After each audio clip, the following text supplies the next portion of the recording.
J'ai d'abord, pensé à Marina. Elle a quelque chose dans le regard, elle a une force. Évidemment que physiquement, elle est pas comme Signoret. Elle a tout de suite été séduite par l'idée. Elle dit d'ailleurs dans ses interviews: «Je pensais que j'étais Signoret quand j'étais petite» et c'est elle qui m'a suggéré Roche Dizem. Elle m'a dit: «Pourquoi tu prends pas Rochdi?» D'abord je lui dis: «Mais tu es folle, mais il est marocain Rochdi». J'ai eu la réaction que lui a eue et que le public, aura peut-être au départ. Il a l'élégance et puis c'est un grand acteur et quand je lui ai proposé, il a eu le même étonnement que moi, mais il a dit oui et je crois qu'elle avait raison, elle avait vraiment raison. Parce qu'on oublie que c'est Roche Dizem, on se dit: «Bah oui, il peut le jouer, quoi» et justement, comme on ne cherche pas la ressemblance, comme je mets les vrais acteurs en photo, je mets la vraie Signoret au César, on dit: «C'est elle, c'est pas elle» et c'est pas grave. On finit par s'en foutre, quoi. On finit par dire: «Bon, bah, vous racontez-nous l'histoire et on va y croire». Non, j'ai eu beaucoup de chance parce qu'ils ont été très investis, très impliqués, puis ils se sont très, très bien entendus. On sent la complicité tout le temps. C'était un tournage très heureux, hein, vraiment. Ça, les gens, ils s'en foutent, mais ça aide quelquefois.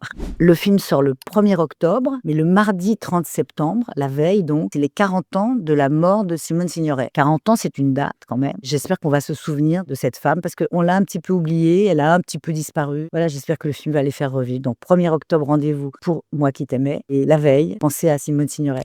Tu sais, quand tu vis avec quelqu'un depuis aussi longtemps, tu sais plus vraiment si c'est ta femme, ta meilleure amie, ta pire ennemie. T'es beau. C'est juste une chose, et tu peux pas vivre sans elle.